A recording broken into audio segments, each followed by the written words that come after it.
कोशिश है। हम लोगों ने सब टाइप से काम किया है, चाहे फिजिकल या डिजिटल, हर तरीके से हम लोग 3 साल से कंटिन्यूटी में अपना प्रोटेस्ट रखे। और इस बार हम लोग कंडीशन यही रखे कि या तो हमें विज्ञप्ति चाहिए या तो यहीं पे हम लोग मर के जाएंगे।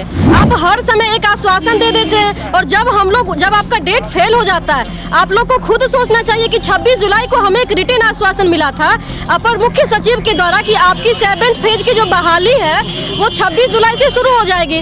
हम लोगों ने अपने धैर्य का परिचय देते हुए 1 अगस्त से गर्दनीबाग में फिर से बैठने का काम किया था।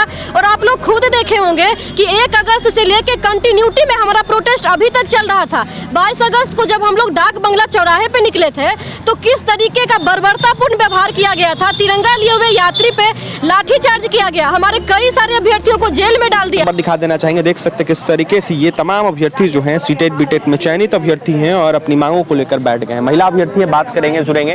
क्या नाम है? सर अनामिका सिंह, मैं बेगूसराय से आई हूँ सर। लगातार प्रदर्शन कर रही है, 3 साल से ऊपर हो गया, बहाली नहीं हो रही है, क्या कुछ कहिएगा? सर हम लोग अपने तरफ से जिस भी तरीके से सरकार को सुनाने का कोशिश है, हम लोगों ने सब टाइप से काम किया है, चाहे फिजिकल या डिजिटल, हर तरीके से हम लोग 3 साल से कंटिन्यूटी में अपना प्रोटेस्ट रखे। और इस बार हम लोग कंडीशन यही रखे कि या तो हमें विज्ञप्ति चाहिए या तो यहीं पे हम लोग मर के जाएंगे। आप लोग 3 साल से आश्वासन पे आश्वासन दिए जा रहे हैं। शर्म आनी चाहिए आपको कि जब आपके पास लाखों पद रिक्त है और लाखों अभ्यर्थी योग्य है तो फिर आपको बहाली करने में क्या प्रॉब्लम है। आप हर समय एक आश्वासन दे देते हैं और जब आपका डेट फेल हो जाता है, आप लोग को खुद सोचना चाहिए कि 26 जुलाई को हमें एक रिटन आश्वासन मिला था अपर मुख्य सचिव के द्वारा कि आपकी 7th फेज की जो बहाली है वो 26 जुलाई से शुरू हो जाएगी। हम लोगों ने अपने धैर्य का परिचय देते हुए 1 अगस्त से गर्दनीबाग में फिर से बैठने का काम किया था।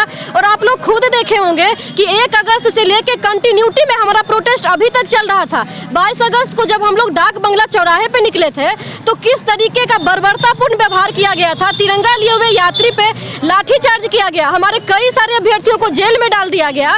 उसके बाद उन पे धाराएं लगाई जाती है, बोलते हैं कि आप लोग पोस्टर बैनर नहीं दिखाइए। क्यों? हम लोग यहाँ के नागरिक नहीं हैं। पिछले दिनों भी प्रदर्शन किया था, आप लोगों की आवाज दबाई जा रही है। बिल्कुल सर, यहाँ तक कि मीडिया कर्मियों को भी कहा जाता है कि आप लोग अपना व्यू बढ़ाने के चक्कर में इन लोग का सपोर्ट करते हैं। मैं आपसे पूछना चाहती हूँ, हम लोग को शौक चढ़ा है क्या यहाँ पे गर्दनीबाग में बैठ करके प्रोटेस्ट करने का शौक नहीं न चढ़ा है?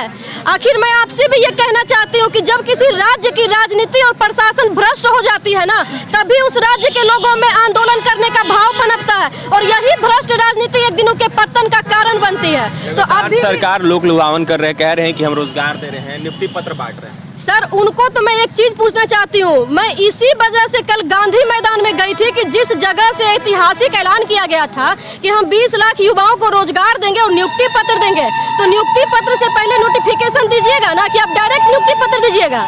तो डायरेक्ट नियुक्ति पत्र दीजिएगा तो आइए, हम लोग वेट कर रहे हैं। या तो आप उसके पहले का स्टेप पूरा कीजिए। आप किनको बेवकूफ बनाने का काम कर रहे हैं? हम लोग मूर्ख दिख रहे हैं क्या आपको?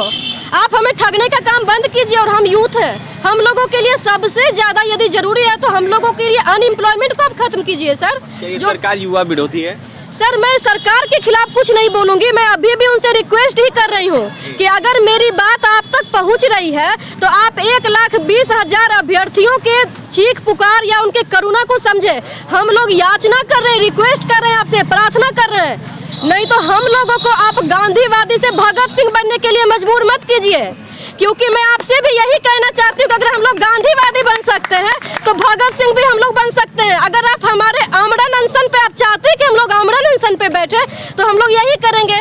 अगर आप इससे भी नहीं मानिएगा तो पूरे बिहार में हम लोग यूथ को जाके बोलेंगे कि देखिए ये लोग किस टाइप से यूथ को बरगलाने का काम कर रहे हैं। और लास्ट में हम लोग एक और आंदोलन करेंगे कि अगर आपसे बिहार नहीं संभल रहा है तो राजनेताओं बिहार छोड़ो, और जिनसे संभल रहे, आप पीएम बनने का सपना देख रहे हैं ना, आप बिहार छोड़ के आप पीएम बनिए और जो बिहार के युवाओं को रोजगार देने का काम करे वही यहाँ पे आकर के हम लोग के चीफ मिनिस्टर रहेंगे। लगातार शिक्षा मंत्री कह रहे हैं कि 2 लाख शिक्षकों की बहाली होनी है शिक्षा विभाग में, जल्द हो जाएगी।